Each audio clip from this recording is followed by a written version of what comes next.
Representing those receiving a master's degree from the Division of Continuing Education and Graduate Studies, John Marquardt.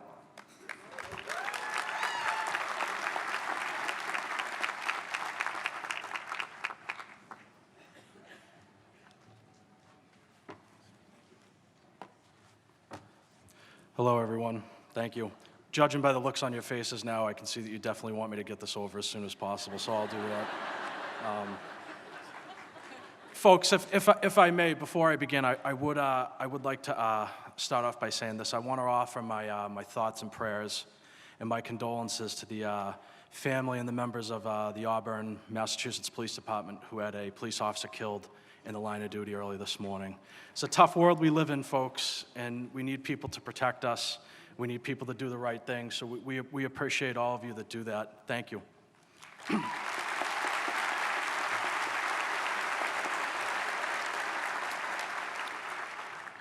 You know, when I was asked if I'd be willing to be the speaker at graduation, I was honored to be considered.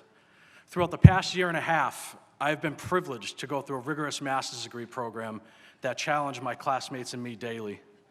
Thinking back, I remember sitting for my admissions meeting with Dr. Painich. I remember her telling me that the program would be challenging and that it would force me to think outside of my comfort zone. Dr. Painich told me that the group I was going to go through the cohort with was as diverse as they had ever seen. There were people all the way from New Bedford, stretching to Metro West and the North Shore. Some were police officers, some were civilians. Dr. Painich told me, be prepared for your opinions and views to be challenged. Not everyone comes from where you come from.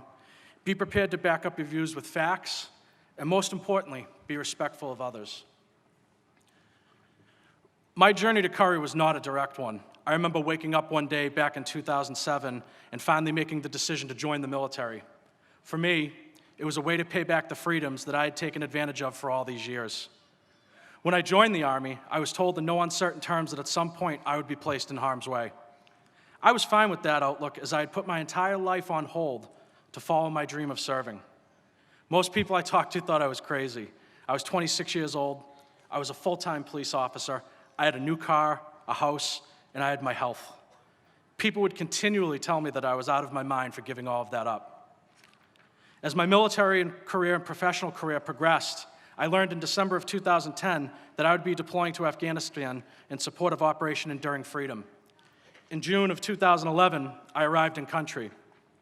My entire training up until I arrived in country was geared towards how dangerous the Kunar province was. At the time, it was described as one of the most dangerous places on earth, a Taliban stronghold that still ruled with an iron fist. My first night was utter chaos. We accepted dozens upon dozens of US and Afghan casualties that came from a nearby mission.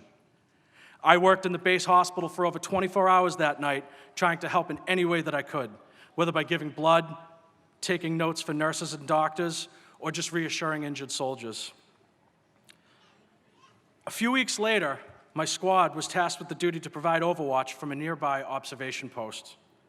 Joining my squad was a 10-man Afghan security group that served as our backup. That night, we broke bread with our counterparts and shared a customary meal of bread, rice, goat, milk chai, and Mountain Dew. Through our interpreter, we learned about each of the men who were with us, their families, and the history of the area that we were defending. Many of these Afghans had been fighting since their youth, and their eyes and faces showed that. We assured our counterparts that we would defend this area as if it were our own. Several days later, as my squad settled in for the night, we received an urgent radio call from our platoon sergeant back on our base. He told us that they had just received word that over 60 Taliban were massing on our location in an attempt to attack us. He told us to be ready, and he told us to be prepared to fight. What ensued after that was over 12 hours of fighting that brought out the best in what we expect out of our American soldiers. Surrounded, outmanned, but never outgunned, we fought through what seemed to be forever. In doing so, we gained a newfound perspective on life. I'm proud to say that I had the honor and privilege to serve with men who love their country and their brother and sister soldiers. I tell you this story not to highlight myself, but rather bring credit to those who chose a life of selfless service over just living a life to live it. As I think back to my time overseas, I recall trying to plan how I wanted the rest of my life to go. I wanted to get married, have a family, continue being a police officer, and enjoy the freedoms that we're given every day. I also knew that an important piece was an education.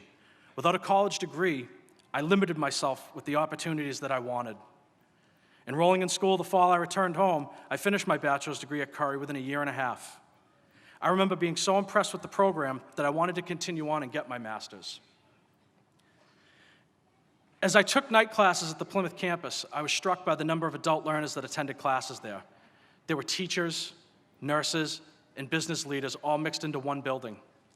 As I sat back and thought about these people, it dawned on me that they shared the same values and principles that I did. All chose a life of service before self.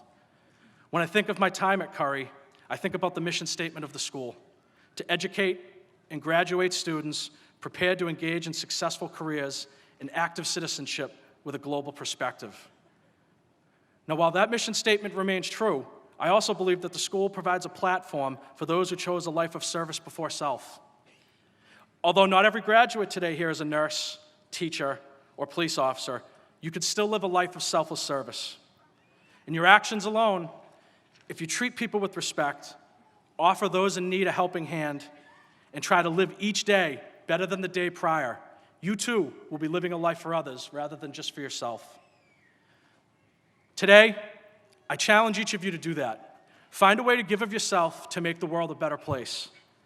Although today is the culmination of years of hard work, let's not have our education stop today. We should use all the lessons we've learned and problems we've solved to strive to be lifelong learners. Also, don't forget to thank your families. They deserve just as much credit as we do for all their love and support.